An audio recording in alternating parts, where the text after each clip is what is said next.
नमस्कार दोस्तों, आप सभी का मेरे चैनल में स्वागत है। आज हम लोग सीजीटेट 2019 में आए हुए पेडागोजी के महत्वपूर्ण प्रश्नों को हल करेंगे। पेडागोजी के ये हल सीजीटेट के पहले और दूसरे पेपर के साथ साथ टीचर भर्ती के लिए, सीटेट के लिए, रीट के लिए, सभी के लिए महत्वपूर्ण है। तो पूरा इस वीडियो में अंत तक आप मेरे साथ बने रहिए। शुरू करते हैं अपना ये क्वेश्चन। पहला प्रश्न क्या है? अकादमिक उत्कृष्टता की मांग के इस दौर में विद्यालयों में खेलकूद का समावेश है। तो विद्यालयों में जो खेलकूद होता है वो व्यक्ति विशेष के समन्वित विकास हेतु आवश्यक है। तो डी हमारा राइट आंसर होगा। खेलकूद से व्यक्ति के शारीरिक मानसिक विकास होता है, खेल की भावना का विकास होता है बच्चों के अंदर। तो व्यक्ति विशेष के समन्वित विकास हेतु खेलकूद जरूरी है। तो ऑप्शन डी हमारा राइट आंसर होगा। अगला प्रश्न है, एक 12 वर्षीय बालक के सामाजिक विकास के लिए सर्वोत्तम स्थान है। तो 12 वर्षीय बालक के सामाजिक विकास के लिए सर्वोत्तम स्थान होगा, क्या होगा? खेल का मैदान। खेल के मैदान में बच्चे का शारीरिक, मानसिक और संवेगात्मक विकास होता है। उसके अंदर टीम भावना का विकास होता है। उसके अंदर सामाजिकरण का भी विकास होता है। महत्वपूर्ण मूल्यों का विकास होता है। इसलिए खेल का मैदान जो है सामाजिकरण में महत्वपूर्ण भूमिका निभाता है 12 वर्ष के बच्चे के लिए। तो ऑप्शन सी हमारा राइट आंसर होगा। बाल्यावस्था में व्यक्तित्व होता है। तो बाल्यावस्था में व्यक्तित्व अंतर्मुखी, बहुमुखी और उभयमुखी तीनों ही प्रकार का होता है। तो उपरोक्त सभी हमारा राइट आंसर होगा। अगला प्रश्न है, एक विद्यार्थी जो अर्धवार्षिक परीक्षा में अनुत्तीर्ण हो गया है, आप उसकी मदद कैसे करेंगे? तो विद्यार्थी जो अर्धवार्षिक परीक्षा में अनुत्तीर्ण हो गया है उसकी मदद कैसे करेंगे? कृपांक प्रदान करके? गलत है ये। पुनः परीक्षा का आयोजन? संभव नहीं है।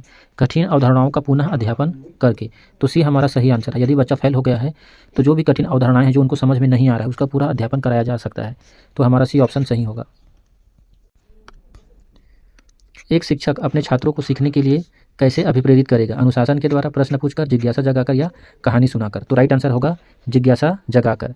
सीखने के लिए प्रेरित करते हैं क्लासरूम में जब टीचर जाता है तो बच्चे के पूर्व ज्ञान को उसके वर्तमान ज्ञान से जोड़ने का प्रयत्न करता है और इस प्रकार बच्चे को पढ़ाई करने के लिए, कुछ नया सीखने के लिए मोटिवेट करता है, एक जिज्ञासा उत्पन्न करता है। तो जिज्ञासा जगाकर शिक्षक छात्रों को सीखने के लिए प्रेरित कर सकता है, मोटिवेट कर सकता है। ऑप्शन सी हमारा राइट आंसर होगा।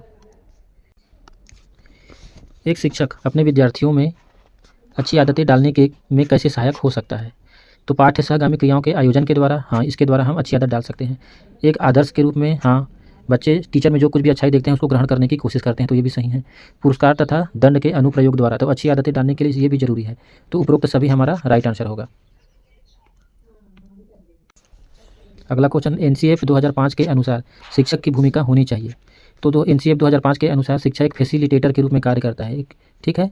तो यहाँ फैसिलिटेटर के लिए सरल शब्द का इस्तेमाल किया गया है। तो राइट आंसर होगा सी, फैसिलिटेटर या सुविधादाता। शिक्षक एक सुविधादाता की भूमिका में होता है पढ़ाते वक्त। तो राइट आंसर होगा ऑप्शन नंबर सी। पियाजे के अनुसार बच्चा जब मूर्त चीज़ों के लिए ज़्यादा तार्किक लेकिन अमूर्त विचारों का अभाव की अवस्था में पाया जाता है। तो जिन पियाजे ने संज्ञानात्मक विकास का थ्योरी दिया और उन्होंने 4 स्टेजेस बताए। संवेदी पेशी अवस्था 0 से 2 वर्ष, पूर्व संक्रियात्मक अवस्था 2 से 7 वर्ष, मूर्त संक्रियात्मक अवस्था होता है 7 से 11 वर्ष और औपचारिक संक्रियात्मक अवस्था होता है 11 से ऊपर की आयु। तो मूर्त संक्रियात्मक अवस्था में बच्चा मूर्त चीज़ों के प्रति तार्किक होता है लेकिन अमूर्त विचारों का उसमें अभाव पाया जाता है। तो ऑप्शन सी हमारा राइट आंसर होगा। बालक में मानसिक मंदन की वजह यह हो सकता है। तो बालक में मानसिक मंदता का कारण क्या हो सकता है? गर्भाधान के समय क्रियाशील कारण, बिल्कुल सही है। माता के गर्भ में क्रियाशील कारण, ये भी सही है। जन्म के बाद किसी दुर्घटना के फलस्वरूप, तो ये भी सही है। ये तीनों ही कारण से बच्चों में मानसिक मंदता आ सकती है। तो ऑप्शन हमारा राइट आंसर होगा, ऑप्शन नंबर डी, उपरोक्त सभी। अगला प्रश्न क्या है? समस्यात्मक बालक से संबंधित कौन सा गुण सही नहीं है? चोरी करना, तो समस्यात्मक बालक चोरी करता है तो ये गुण पाया जाता है। क्रोध प्रकट करना, क्रोध भी प्रकट करता है। सामाजिक रूप से समायोजित नहीं, सामाजिक रूप से वो असमायोजित होता है, समायोजित नहीं होते हैं। तो सी हमारा राइट आंसर होगा क्योंकि ये गुण नहीं है समस्यात्मक बालक की और गुण नहीं है पूछा है। तो सी जो है राइट आंसर होगा। अधिगम अक्षमता किन कारणों से होता है? वंशानुगत कारणों से, शारीरिक कारणों से और वातावरण संबंधी कारणों से। इन तीनों ही कारणों से बच्चा जो है अधिगम में असक्षम होता है या सीखने में देरी करता है, तेजी से नहीं सीख पाता है। तो उपरोक्त सभी आंसर हमारा राइट होगा, ऑप्शन नंबर डी जो है राइट आंसर होगा। अगला प्रश्न क्या है? बालकों की अभिवृद्धि एवं विकास में अभिवृद्धि शब्द बालकों के व्यक्तित्व के किस पक्ष से संबंधित है? तो अभिवृद्धि जो है, बालक का जो अभिवृद्धि है वो शारीरिक विकास से संबंधित है, ठीक है। शरीर में परिमाणात्मक जो विकास होता है वो शारीरिक वृद्धि से संबंधित होता है, जबकि विकास का संबंध शारीरिक और मानसिक दोनों प्रकार के विकास से संबंधित होता है, क्वालिटेटिव एंड क्वांटिटेटिव। तो अभिवृद्धि यहाँ शारीरिक विकास से संबंधित है, ऑप्शन भी हमारा राइट आंसर होगा। अगला प्रश्न क्या है? निम्नलिखित में से कौन सी व्यूह रचना समस्या केंद्रित है? तो प्रयोजना, अन्वेषण और खोज तीनों ही समस्या केंद्रित व्यूह रचना है। तो उपरोक्त सभी जो है इसका राइट आंसर होगा। प्रयोजना कार्य का संबंध किसने, प्रयोजना का जो थ्योरी हो किसने दिया है, किलपैट्रिक ने दिया है। प्रयोजना विधि के जन्मदाता किलपैट्रिक। ठीक है, प्रयोजना में बच्चों के सामने एक समस्या रखा जाता है और फिर बच्चे उस समस्या का क्या खोजते हैं, समाधान खोजते हैं। अन्वेषण में भी समाधान खोजा जाता है और खोज में भी समाधान ही खोजा जाता है। तो तीनों का संबंध जो है समस्या से है। तो ये समस्या केंद्रित विधियाँ हैं। तो उपरोक्त सभी जो है आंसर सही होगा। अगला प्रश्न क्या है, निम्नलिखित में से कौन सा कथन शिक्षक की भूमिका के संबंध में सही है। शिक्षक को समालोचनात्मक होना चाहिए, शिक्षक को अच्छे विद्यार्थियों का पक्ष लेना चाहिए, शिक्षक का विद्यार्थियों के प्रति मित्रवत दृष्टिकोण होना चाहिए। तो ऑप्शन सी हमारा सही है, शिक्षक को विद्यार्थी के प्रति मित्रवत दृष्टिकोण जो है होना चाहिए। ऑप्शन सी हमारा राइट आंसर होगा।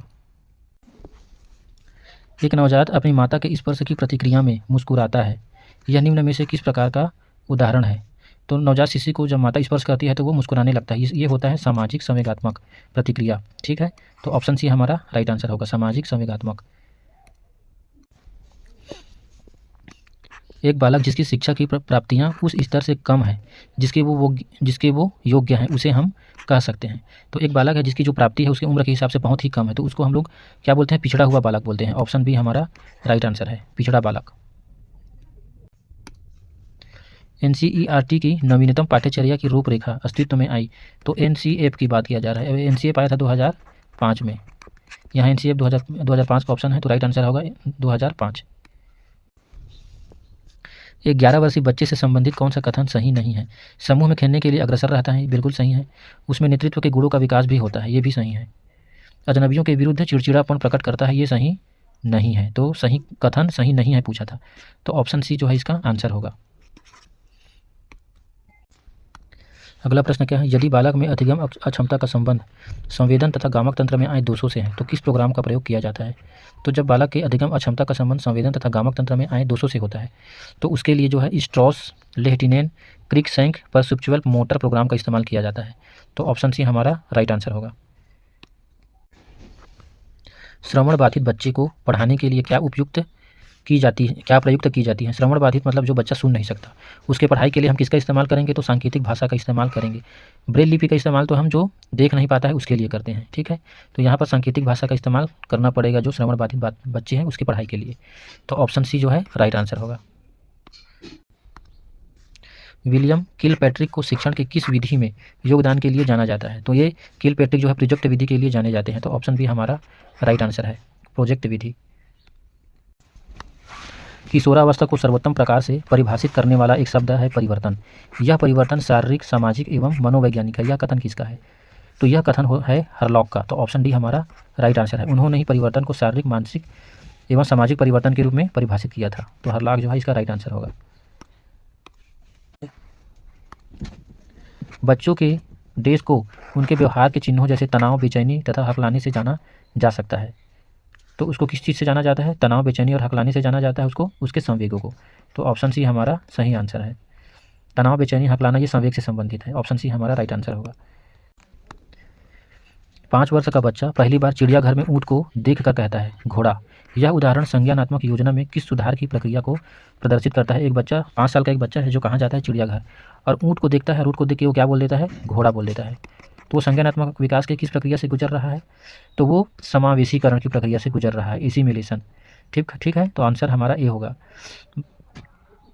समायोजन क्या होता है, एकोमोडेशन। पुराने जो नॉलेज है उसमें सुधार करना, उसमें परिवर्तन लाना समायोजन या एकोमोडेशन कहलाता है। संरक्षण, इसमें बच्चा ये जान जाता है कि किसी वस्तु के आयतन में परिवर्तन से उसके मात्रा में किसी भी प्रकार का परिवर्तन नहीं आता है, उसको बोला जाता है संरक्षण। जैसे मान लो एक बड़े से गिलास में हम पानी भर दिए, फिर उसको एक मग में भरेंगे, तब जब बच्चा जान जाएगा, क्या जानेगा कि मात्रा, पानी की जो मात्रा है वो चाहे गिलास में हो या मग में हो सेम ही है, इसको संरक्षण बोला जाता है। क्रमिकता क्या है, जब बच्चे को मान लो 3 अलग अलग साइज़ का पेन दिया जाए और उसको जमाने के लिए बोला जाए, तो वो जब उसको जमा लेगा छोटे, बड़े और बड़े में, तो उसको क्रमिकता बोला जाता है। इस क्वेश्चन का आंसर है समावेशीकरण या एसिमिलेशन। अनुभव के द्वारा व्यवहार में होने वाले परिवर्तन को हम कहते हैं, तो उसको बोला जाता है लर्निंग, सीखना, अधिगम। राइट आंसर होगा ऑप्शन डी। प्रथम किंडरगार्टन प्रदान किया गया था, तो किंडरगार्टन का संबंध है फ्रेडरिक फ्रोबेल से। ये हमारा राइट आंसर होगा। अगला क्वेश्चन क्या है, बेसिक शिक्षा या नई तालीम का अन्य नाम है। तो बेसिक शिक्षा या नई तालीम को वर्धा शिक्षा योजना के नाम से भी जाना जाता है। ऑप्शन सी हमारा राइट आंसर है, वर्धा शिक्षा योजना। मानसिक विकास के पक्ष हैं संवेग, बुद्धि और भाषा।